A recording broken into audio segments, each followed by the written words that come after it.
Maraknya kasus bullying atau tindak penindasan yang terjadi di lingkungan pendidikan yang dilakukan oleh sejumlah remaja SMP negeri di Malang, Jawa Timur yang diduga menjadi korban perundungan teman sekolahnya sejumlah pihak. Bullying merupakan ekspresi menyimpang pada anak dalam upaya pencarian jati diri, peran pendidikan di keluarga dan sekolah sangat diperlukan sebagai penyeimbang.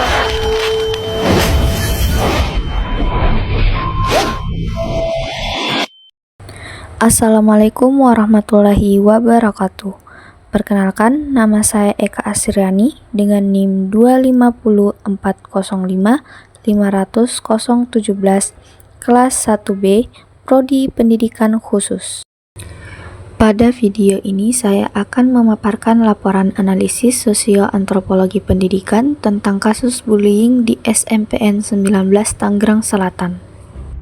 Kasus ini terjadi pada seorang siswa berinisial MH yang mengalami perundungan berat hingga dipukul dengan kursi besi dan akhirnya meninggal dunia. Salah satu kasus yang menjadi sorotan nasional terjadi di SMPN 19 Tangerang Selatan pada tahun 2025. Salah seorang siswa berinisial MH berusia 13 tahun mengalami perundungan berat dan dipukul menggunakan kursi besi. Ia mengalami cedera saraf, koma, dan akhirnya meninggal dunia setelah mendapatkan perawatan intensif di rumah sakit. Kasus ini juga diberitakan luas oleh media selama 6 bulan dan memperlihatkan adanya perundungan berulang yang tidak terdeteksi oleh pihak sekolah. Data dalam analisis ini berasal dari 20 artikel, siaran pers, serta video dari media seperti Kompas TV, Metro TV. Semua data dikumpul dalam periode 18-20 November 2025. Dari kasus analisis tersebut, ada 3 rumusan masalah yang saya analisis. Yang pertama adalah kronologi kasus, peran sekolah, dan strategi pencegahannya. Untuk menganalisis kasus ini digunakan beberapa teori sosio-antropologi dan pendidikan. Teori pertama ada kegagalan lingkungan sekolah atau Bronfenbrenner, di mana menurut Bronfenbrenner ini perkembangan anak sangat dipengaruhi mikrosistem seperti sekolah. Ketika sekolah gagal menyediakan pengawasan dan komunikasi yang memadai, bullying dapat berkembang menjadi kronis, di mana kasus MH membuktikan lingkungan sekolah tidak aman dan sistematis dideteksi dini tidak berjalan. Teori yang kedua yaitu kekerasan simbolik atau kekerasan fisik. Menurut Bourdieu menjelaskan bahwa kekerasan simbolik seperti ejekan dan penghinaan yang dianggap normal dapat memicu kekerasan fisik. Budaya candaan kasar di sekolah ini menjadi fondasi kuat yang kemudian memuncak pada pemukulan.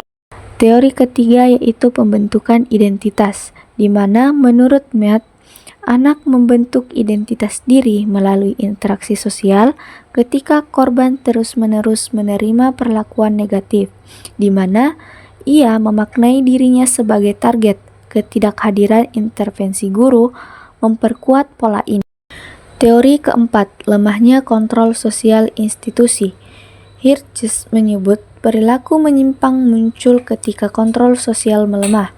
Di sekolah ini, SOP perlindungan anak tidak dijalankan dan tidak ada hukuman tegas serta tidak ada pencegahan. Teori kelima yaitu fungsionalisme, di mana Durkheim menegaskan bahwa sekolah adalah tempat pembentukan moral. Ketika bullying terjadi tanpa pencegahan, berarti sekolah gagal menjalankan fungsi moralnya. Adapun analisis data lapangan. Berdasarkan data dari Detikom, Kompas TV, Liputan 6, Suarakom, KPAI, dan Kemen PPPA ditemukan bahwa korban mengalami perundungan selama 3 bulan, terdapat ruang kelas tanpa pengawasan guru, sekolah lambat merespon dan tidak segera melibatkan polisi, dan KPAI dan kementerian mengecam lemahnya sistem perlindungan anak di sekolah. Semua data ini menunjukkan bahwa bullying terjadi karena faktor relasi kuasa antar siswa, di mana lemahnya pengawasan dan budaya sekolah yang membiarkan kekerasan simbolik. Adapun solusi dan rekomendasi.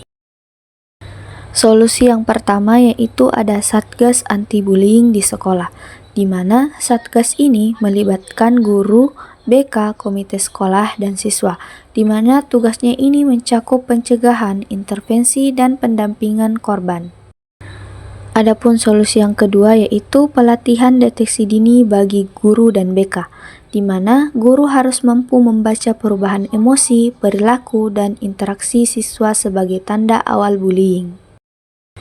Solusi yang ketiga yaitu sistem pelapor aman dan anonim, di mana pelapor anonim membuat siswa berani melapor tanpa takut adanya suatu pembalasan.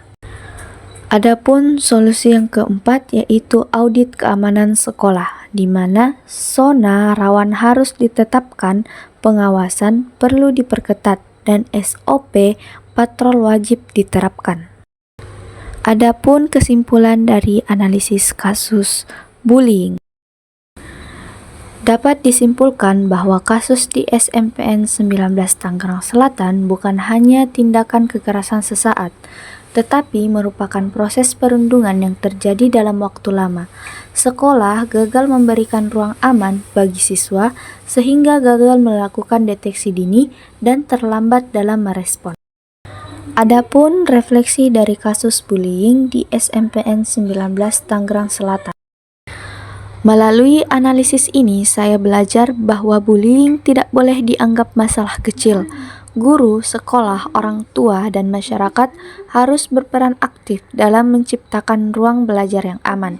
Sebagai calon pendidik yang menyadari pentingnya peka terhadap perubahan perilaku siswa, cepat melakukan intervensi serta menanamkan budaya sekolah yang sehat dan bebas kekerasan.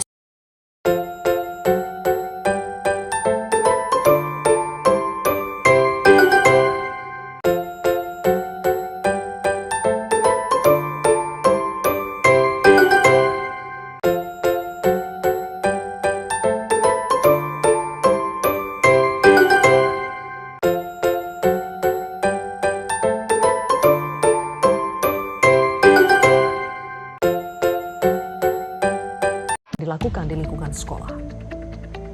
Pihak keluarga menyebut Muhammad Hisham, siswa kelas 7 SMP Negeri 19 Tangerang Selatan diduga dibully beberapa kali sejak masa pengenalan lingkungan sekolah atau MPLS. Puncak